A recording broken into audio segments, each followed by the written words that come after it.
चलो बच्चा लोग, तो अब हम लोग कर रहे हैं इंट्रोडक्शन टू यूक्लिड ज्योमेट्री का पार्ट 2। और इस पूरे चैप्टर में सॉल्व करने का जो सबसे इंपॉर्टेंट क्वेश्चन है ना, वो तुम लोग स्क्रीन के ऊपर यहां पर है। ठीक है। In the figure 5.10, if AC equals to BD then prove that AB equals to CD। इस फिगर में AC का लेंथ BD के लेंथ के इक्वल है, तो हमको ये प्रूव करना है कि AB का लेंथ CD के लेंथ के इक्वल होगा। बहुत सिंपल है। हम लोग का दिया हुआ यहां पे गिवन में क्या लिखेंगे, हम लोग गिवन में लिख देंगे AC इक्वल्स टू BD, और उसके बाद फिर हम लोग लिख देंगे BC इक्वल्स टू BC, और फिर हम लोग इसको सब्ट्रैक्ट कर देंगे, दोनों तरफ सब्ट्रैक्ट कर देंगे। तो फिर हम लोग लिख देंगे AC minus BC equals to BD minus BC, और AC माइनस BC कितना होगा बताओ, फिगर देख के बताओ। AB equals to BD minus BC कितना होगा, CD हो जाएगा। यहां पर यूक्लिड का कौन सा पोस्टुलेट लग रहा है, पोस्टुलेट नहीं एक्सियम लग रहा है। कौन सा एक्सियम लग रहा है? हाँ, when equals are subtracted from equals the results are equal. ठीक है, आया समझ में? Yes sir. चलो अब हम लोग आ जाते हैं एनसीईआरटी एग्जाम्पलर में। ठीक है, और एनसीईआरटी एग्जाम्पलर का कुछ कुछ क्वेश्चंस हम लोग प्रैक्टिस करेंगे। सही है, चलो। तो ये एक्सियम है और ये पोस्टुलेट्स है सारा। ठीक, एनसीईआरटी एग्जाम्पलर में एक ही जगह पे लिखा होगा, एनसीईआरटी में फैला फैला के लिखा था, इसमें एक ही जगह पे लिख दिया है, कोई बात नहीं। चलो पहला क्वेश्चन करते हैं। Euclid's second axiom as per order given in textbook for class 9। तो सेकंड एक्सियम क्या है बच्चा? If equals are added to equals the results are equal. तो कौन सा हो जाएगा? ऑप्शन नंबर बताओ। हाँ, option number B. Option number B हो जाएगा ना। ठीक, नेक्स्ट क्वेश्चन है, Euclid's fifth postulate is. Option number D. Fifth postulate Euclid का क्या कहता है? फिफ्थ पोस्टुलेट कहता है, वो बड़ा वाला पोस्टुलेट जो था ना, ऐसा वाला जो सिखाए थे कि दो लाइंस अगर है और उसको ज्वाइन कर रहा है, एक ट्रांसवर्सल कट कर रहा है, तो अगर sum of interior angle less than 180 है तो ये इसको इनफाइनाइटली आगे बढ़ाने पर ये उसी साइड मिलेगा जिस तरफ एंगल्स का सम क्या है, लेस देन 180 है। तो ये ऑप्शन नंबर डी हो जाएगा। फिफ्थ पोस्टुलेट बड़ा सा था। फिर things which are double of the same thing are equal. ये क्या होना चाहिए? इक्वल होना चाहिए।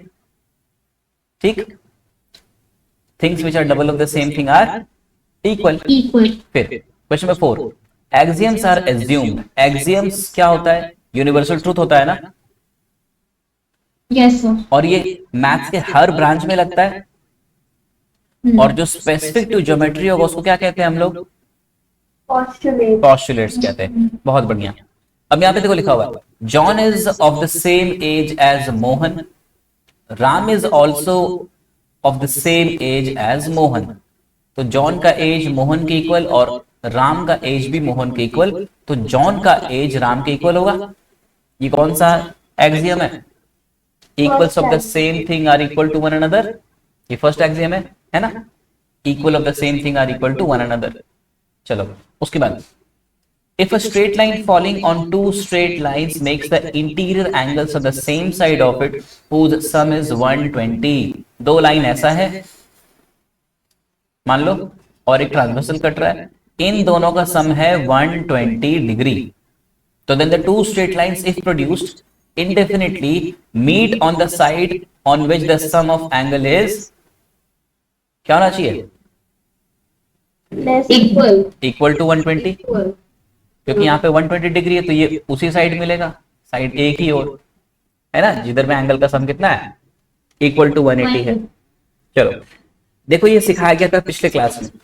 The 3 steps from solids to points are. Solids का एज होता है सरफेस, सरफेस का एज होता है लाइन, और लाइन का एंड होता है पॉइंट। तो ऑप्शन नंबर ए सही है। यस। ठीक, number of dimension a solid has. Solid के पास कितना डायमेंशन है? 3 dimension. ठीक. 3, The number of dimension a surface has 2. 1, और पॉइंट के पास 0. Zero dimension. 0. Euclid divided his famous treatise, The Elements, into how many chapters? 30 chapters. The total number of proposition in the elements 465. 465 दिया हुआ है ना proposition उसमें. Yes. ठीक है. Boundary of solids are Surfaces, surfaces. बहुत ही बढ़िया. Boundary of surface are lines, lines. The Indus Valley civilization, about 3000 BC, the bricks used for construction work were having dimension in the ratio B. 4:2:1. Option B. बहुत ही अच्छा. A pyramid is a solid figure, a base of which is. Pyramid जो होता है ना, देखो एक triangular pyramid बना रहे हैं हम लोग, ये ट्राइंगुलर पिरामिड हो गया. कहने का मतलब क्या है? जमीन में एक ट्राइंगल बनेगा बेस और ऊपर एक पॉइंट होगा जिससे तीनों एज को ज्वाइन किया जा सकता है, तो ये बन गया ट्राइंगुलर पिरामिड. ऐसे अगर हम जमीन में बना दे एक स्क्वायर, ठीक है, और फिर उससे हम सारे पॉइंट्स को ज्वाइन कर दे तो ये बन जाएगा स्क्वायर पिरामिड. ऐसे अगर जमीन में बना दे हम एक रेक्टेंगल और फिर सभी पॉइंट्स को ज्वाइन कर दे तो इसको कह देंगे रेक्टेंगुलर पिरामिड. अगर हम एक पेंटागन बना दे जमीन पे और फिर उसके बाद सभी पॉइंट्स को ज्वाइन कर दें तो उसको कह देंगे क्या? Pentagonal pyramid. तो जो बेस है पिरामिड का बच्चा वो ट्राइंगल भी हो सकता है, पेंटागन भी हो सकता है, ट्राइंगल हो सकता है, स्क्वायर हो सकता है, कोई भी शेप का हो सकता है. any polygon. तो क्या हो जाएगा? Any D. Polygon. A pyramid is a solid figure the base of which is any polygon. Yes. ठीक है. उसके बाद है the side face of a pyramid. अच्छा, जितना भी पिरामिड बनाया उसका सबका साइड फेस क्या दिख रहा है?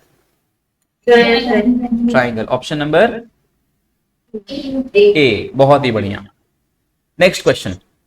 It is known that if x plus y equals to 10, then x plus y plus z equals to 10 plus z. When equals are added to equals, the results are equal. Euclid का कौन सा axiom? Second axiom. Second है कि first है?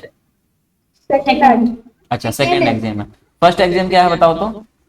Equal Equal to equal.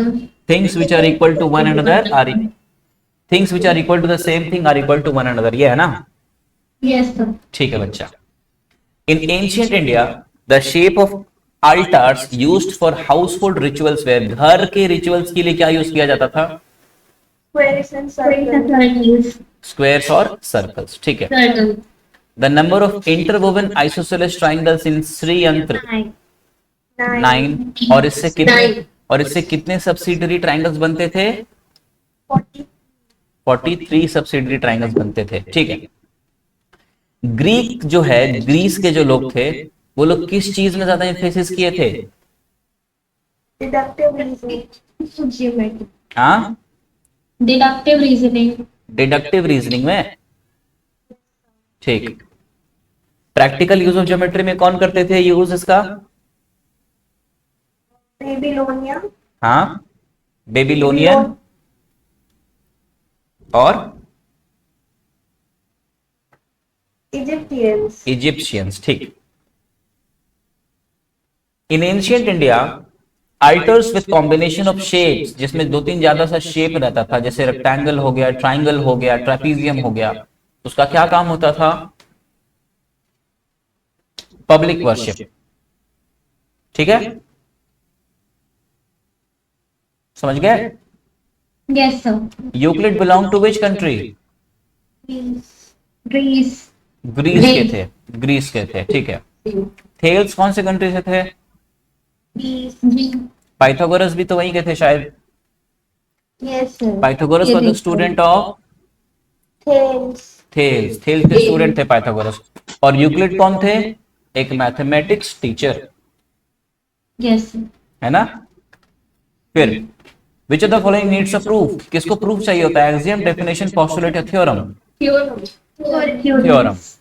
Euclid stated that all the right angles are equal to each other in the form of a Postulate. postulate बताए थे वो। कितना नंबर postulate था? हाँ, चलो ये postulate नंबर 4 था इनका, ठीक है। Lines are parallel if they do not intersect is a stated definition in the form of a, Definition. ये definition है, ठीक है। ट्रू फॉल्स बताना अब हम लोग को। Pyramid is a solid figure the base of which is a triangle और अ स्क्वायर और some other polygon and its side faces are equilateral triangle that converges to a point at the top. क्या ये equilateral triangle ही होगा? नहीं, कोई- मतलब isosceles triangle हो सकता है या स्केलिन ट्राइंगल हो सकता है, लेकिन ट्राइंगल होगा, एनी ट्राइंगल हो सकता है, तो ये हो जाएगा फॉल्स। इक्विलैटरल होना कोई कंपलसरी नहीं है।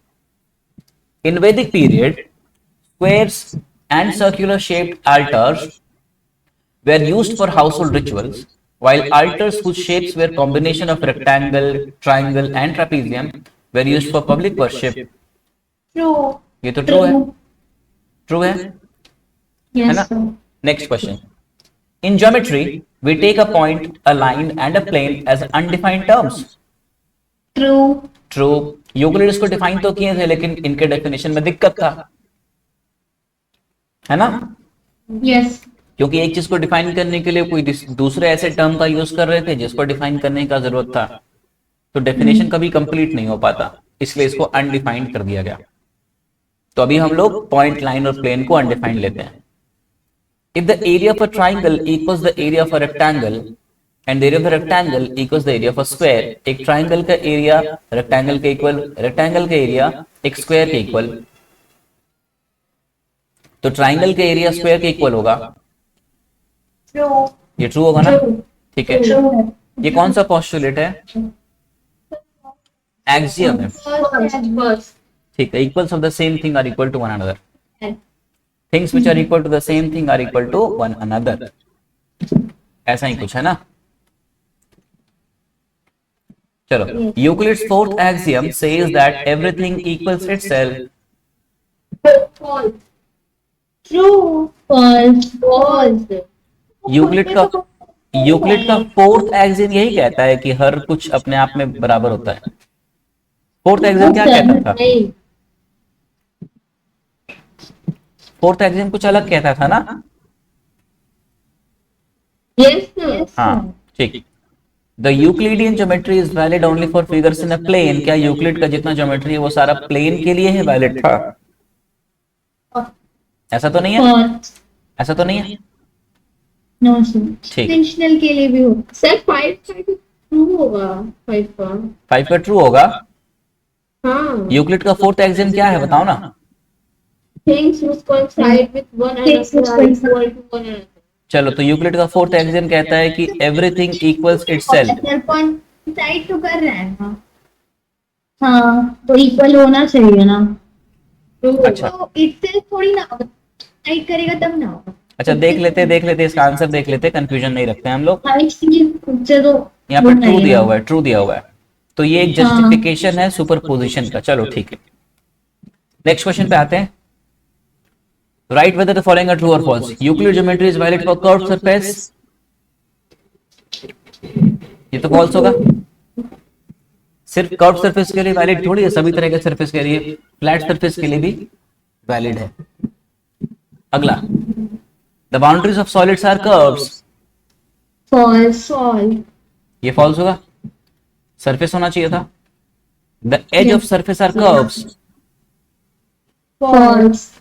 ये लाइंस होता है, ठीक है। Yes sir.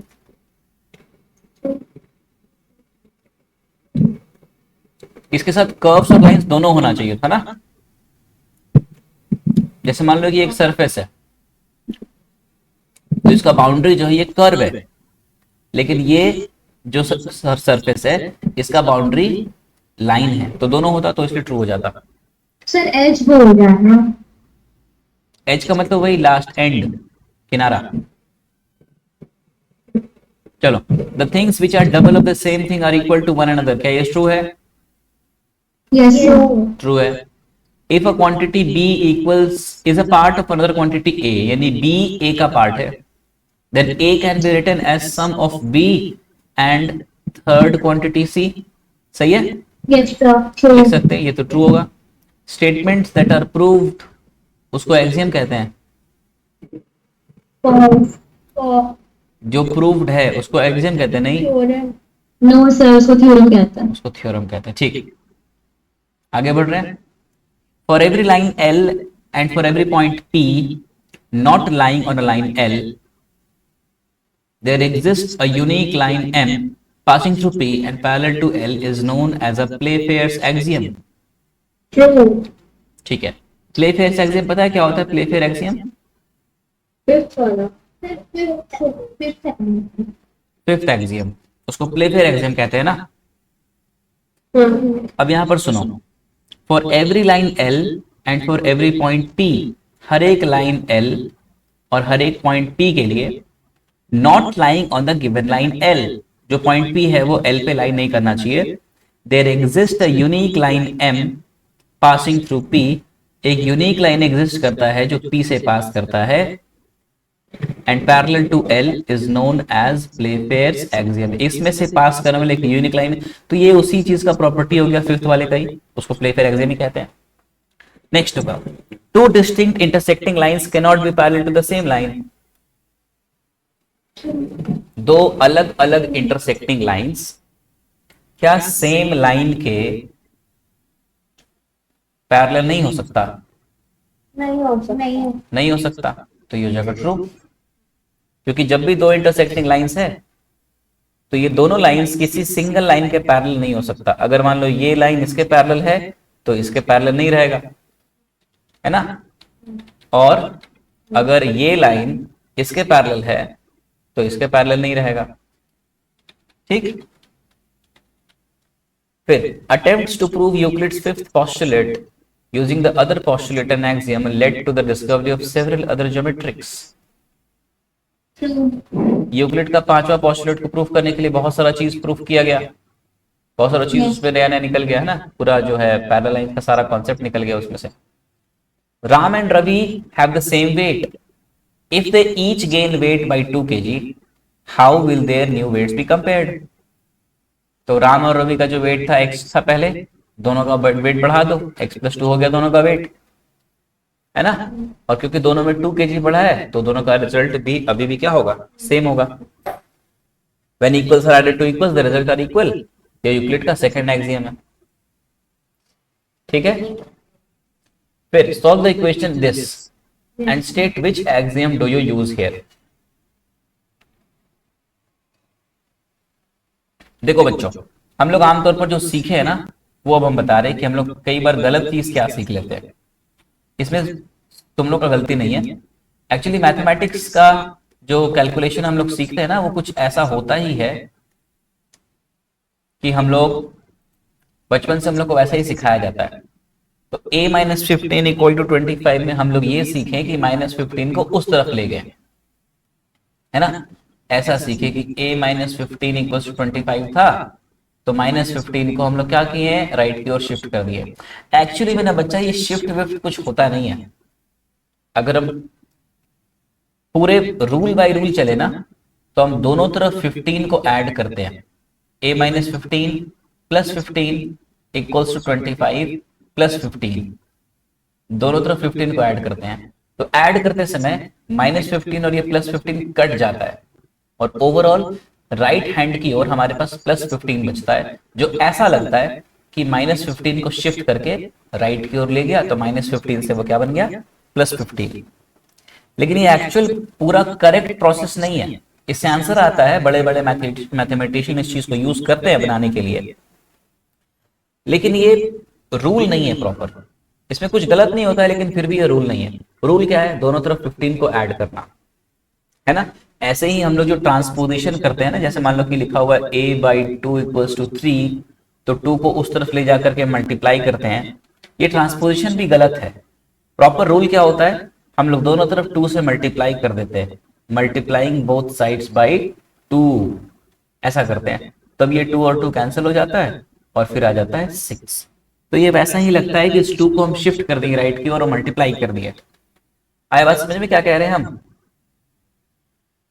तो इस चीज को सॉल्व करने के लिए हम लोग क्या किए, दोनों तरफ 15 ऐड कर दिए, यानी ये पहले से इक्वल था, फिर उसमें हम लोग और इक्वल ऐड कर दिए, है ना। a माइनस 15 इक्वल टू 25 था और फिर दोनों में 15 15 ऐड कर दिए, तो when equals are added to equals the results are equal. यहाँ पे कौन सा यूज हुआ, एक्सियम, यूक्लिड का सेकंड एक्सियम यूज हुआ। आगे बात समझ में? Yes sir. In the figure 5.1, if angle 1 equals to angle 3, angle 1 angle 3 के इक्वल है, एंगल 2 एंगल 4 के इक्वल है, और एंगल 3 एंगल 4 के इक्वल है, और 2 भी 4 के इक्वल है, 3 भी 4 के इक्वल है। देखो 1 के इक्वल 3 और 3 के इक्वल 4, तो क्या 1 के इक्वल 4 होगा? बिल्कुल हो जाएगा। Yes sir. अच्छा, और 2 के इक्वल 4 और 4 के इक्वल 3, तो 2 के इक्वल 3 हो जाएगा, यस सर। यानी बेसिकली सब इक्वल हो जाएगा, 1 2 3 4 जितना है सारा इक्वल हो जाएगा। Yes sir. तो यहाँ पे कौन सा प्रॉपर्टी यूज किए हम लोग? First axiom, things which are equal to the same thing are equal to one another.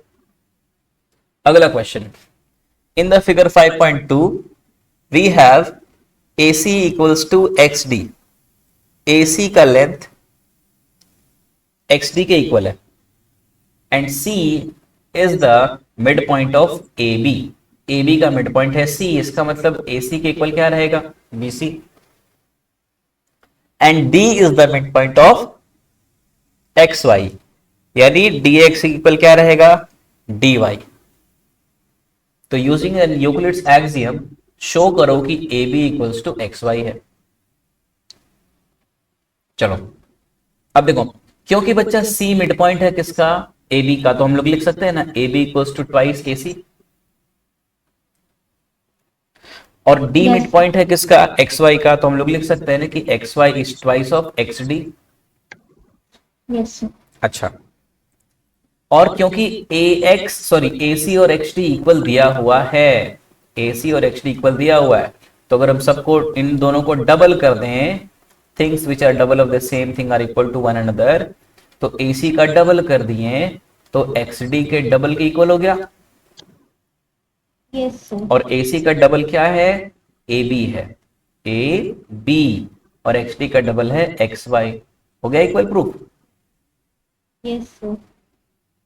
फिर देखो 5.3 पे आ गए, two salesman make equal sales during the month of August, in सितंबर each salesman doubles his sale of the month of August, compare their sales in September.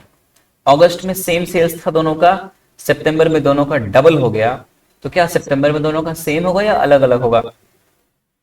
Same होगा। Euclid का कौन सा Same पोस्टुलेट, होगा। कौन सा एक्सियम लगा? Axiom. Hmm, first axiom. नहीं, डबल है, things which are double of the same thing, second double वाला। नहीं हाँ, things which are double of the same thing are equal to one another, कितना नंबर एक्सियम है? 6। It is known that x equals to y, x plus y equals to 10 and x equals to z, तो क्या z plus y equal to 10 होगा? x Yes, के जगह पे क्या कर दे रहे हैं, z बैठा दे रहे हैं, है ना। तो things which coincide with one another are equal, वो प्रॉपर्टी यूज कर रहे हैं, ठीक। In the figure 5.3 show that length AH is greater than sum of AB plus BC plus CD, AB और BC और CD को जोड़ करके तुमको दिखाना है कि ये AH से कम होगा। तो हम लोग को क्या दिख रहा है, हम लोग को दिख रहा है AD is a part of AH, तो AD will be less than AH, और फिर AD को हम लोग ब्रेक कर सकते हैं किसमें, AB plus BC plus CD में, ये लेस देन क्या हो जाएगा, AH। Yes sir. ठीक है।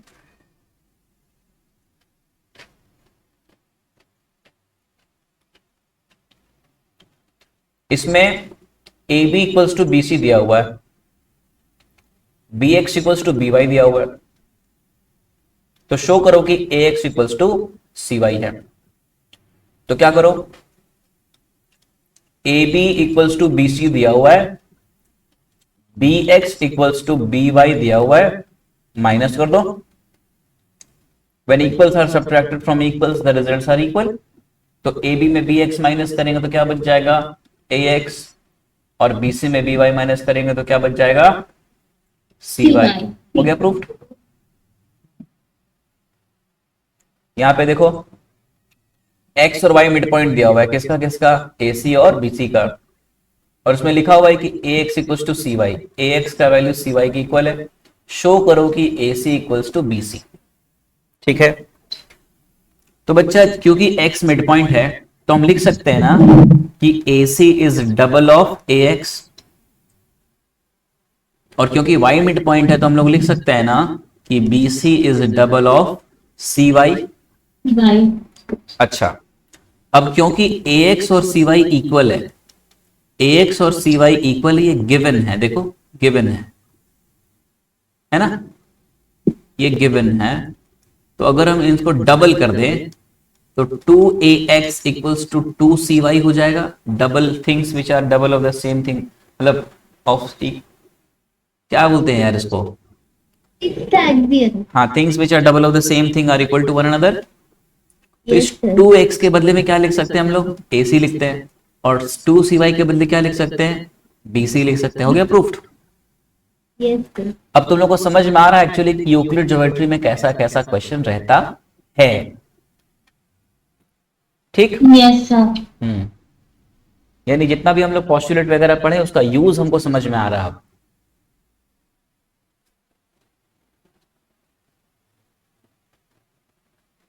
फिर देखो बी एक्स का वैल्यू दिया हुआ half A B, B Y का वैल्यू दिया हुआ हाफ बी सी, और A B equal to B C दिया हुआ है।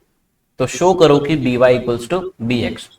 तो कुछ नहीं करना है, ये जो A B equals to B C दिया हुआ है ना, इन दोनों को 2 से डिवाइड कर देना है। Things which are half of the same thing are equal to one another,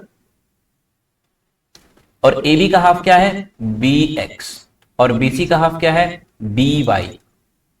हो गया प्रूफ।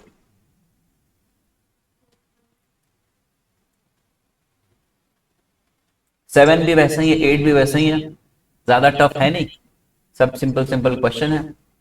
चलो फटाफट करते हैं, 7 वाला करें।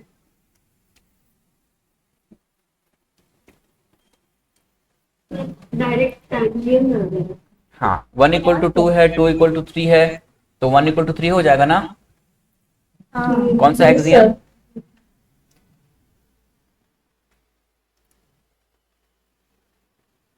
Things which are equal to the same thing are equal to one another. Yes. Axiom number angle 1 equal to 3 है, 2 equal to 4 है, 1 के इक्वल 3 है, 2 के इक्वल 4 है, तो शो करो कि A इक्वल टू C है। तो भैया 1 में 2 को जोड़ दो और 3 में 4 को जोड़ दो, आ जाएगा 1 plus 2 equals to 3 plus 4। When equals are added to equals, the results are equal. कौन सा एक्सियम, 6 नंबर। ठीक है। नेक्स्ट वाला, angle ABC equals to angle ACB दिया हुआ है और 3 इक्वल्स टू 4 दिया हुआ है, तो शो करो कि 1 इक्वल्स टू 2 है। तो ABC में एंगल 4 को माइनस कर दो और ACB में एंगल 3 को माइनस कर दो। ऐसा लिख दो कि angle ABC minus angle 4 equals to angle ACB minus angle 3। तो इस एंगल ABC में एंगल 4 को माइनस करेंगे तो क्या आ जाएगा बच्चा, देखो तो एंगल ABC ये पूरा एंगल है और एंगल 4 ये ऊपर छोटा सा है, तो क्या बच जाएगा, एंगल 1 बच जाएगा, और इधर क्या बच जा रहा है, एंगल 2 बच जा रहा है ना। ठीक। नेक्स्ट देखो, इसमें दिया हुआ है AC इक्वल टू DC और दिया हुआ है CB इक्वल्स टू सीई, तो शो करो कि A B equals to D E. तो फिर सिंपल है, एसी में किसको जोड़ देंगे, सीबी को, इसमें इसको जोड़ दो, और इसमें किसको जोड़ देंगे, डीसी में सीई को जोड़ देंगे, आ जाएगा। Yes sir. कौन सा एक्सियम, 6 बताओ, स्टेटमेंट बोलो उसका। To equals the wholes are also equal. ठीक है,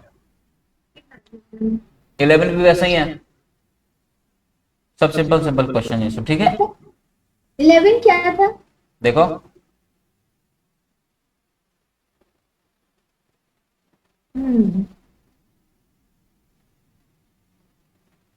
मिड पॉइंट वाला सब बना देना, ठीक है ना, सिंपल सिंपल क्वेश्चन ये सब भी वैसे ही सिंपल क्वेश्चन है सब। चलो अगला क्वेश्चन देखते हैं लॉन्ग आंसर में। A square is a polygon made up of 4 line segments, out of which length of 3 line segments are equal, and the length of the fourth one and all its angles are right angles. Square में क्या होता है, एक ऐसा figure होता है जिसमें बाकी तीनों साइड्स का लेंथ चौथे साइड के इक्वल होता है, और हर एक एंगल कितना होता है, राइट एंगल होता है, ठीक है। Define the terms used in this definition which you feel necessary. Are there any undefined terms in this? Can you justify that all the angles and sides of a square are equal? ठीक है, तो सबसे पहले हमको इसमें क्या क्या define करना होगा, एक पॉलीगॉन को डिफाइन करना होगा, फिर लाइन सेगमेंट को डिफाइन करना पड़ेगा, है कि नहीं। देखो पॉलीगॉन को डिफाइन करना है, फिर लाइन सेगमेंट को डिफाइन करना है, फिर उसके बाद फिर लाइन लिखा हुआ है, लाइन को डिफाइन करना है। फिर उसके बाद फिर क्या लिखा हुआ है, 3 line segments are equal to the length of the fourth one or its right angles are equal। अच्छा अब देखो, जब हम पॉलीगॉन को डिफाइन करेंगे तो पॉलीगॉन का डेफिनेशन हो जाएगा a simple closed figure made up of 3 और मोर लाइन सेगमेंट्स। तो फिर लाइन सेगमेंट को डिफाइन करेंगे तो पार्ट ऑफ अ लाइन। अब लाइन क्या है, अनडिफाइंड टर्म, और इसमें क्या है, पॉइंट्स, पॉइंट भी क्या है, अनडिफाइंड टर्म। फिर इसमें एक वर्ड है एंगल, एंगल का डेफिनेशन दिया हुआ है। एंगल को डिफाइन करने के लिए रे चाहिए, तो रे का डेफिनेशन दिया हुआ है। रे को डिफाइन करने के लिए तो फिर पॉइंट चाहिए, तो पॉइंट क्या हो गया, अनडिफाइंड हो गया।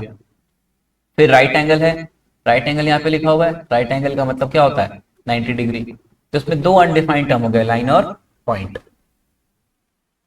ठीक है। बाकी ये सब अब क्वेश्चन इंपॉर्टेंट नहीं है, ये सब क्वेश्चन एग्जाम में नहीं आएगा, इसलिए तुम लोग को परेशान नहीं होना है। इसको कर रहे थे फटाफट, जो भी आसान वाला क्वेश्चन है।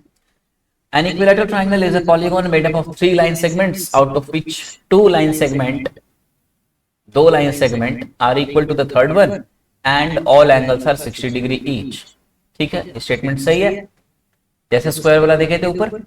डिफाइन द टर्म्स, फिर वैसे ही डेफिनेशन वगैरह लिखना, ये सब एग्जाम में नहीं आएगा, ठीक है, टेंशन मत लो इसका। एक भी डेफिनेशन नहीं आएगा, नहीं ये सब डेफिनेशन नहीं आएगा, मतलब ऐसा क्वेश्चन नहीं आएगा कि स्क्वायर को डिफाइन करो फिर उसका डेफिनेशन में क्या क्या डेफिनेशन आ सकता है वो लिखो, और क्या क्या अनडिफाइंड टर्म्स हो सकता है वो लिखो। तो ये वाला क्वेश्चन नहीं आएगा, जैसे ये क्वेश्चन था ना, ये वाला ऐसा वाला क्वेश्चन, ऐसा क्वेश्चन नहीं आएगा, ठीक है। देखो ये क्वेश्चन जो स्क्वायर के लिए है ना, एग्जैक्टली सेम क्वेश्चन यहाँ पे किसके लिए दिया हुआ है, इक्विलैटरल ट्रायंगल के लिए, ठीक। फिर लिखा हुआ 2 intersecting lines cannot be perpendicular to the same line. क्या ये बात सही है कि 2 लाइन जो इंटरसेक्ट कर रहा है वो किसी एक लाइन पे परपेंडिकुलर नहीं हो सकता। कौन से लाइन पे, हो सकता है ना, कौन से लाइन पे, सेम लाइन पे। 2 intersecting lines cannot be perpendicular to the same line. मान लो एक और कोई लाइन हम बनाओ जो दोनों को परपेंडिकुलर काटे, बताओ, बना के दिखाओ।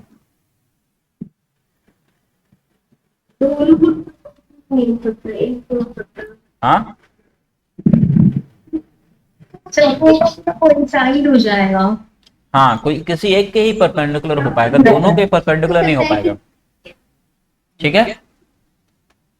यस फिर if a transversal intersects 2 parallel lines then the corresponding angles are not necessarily equal. corresponding angles equal नहीं होना चाहिए, तो false हो गया,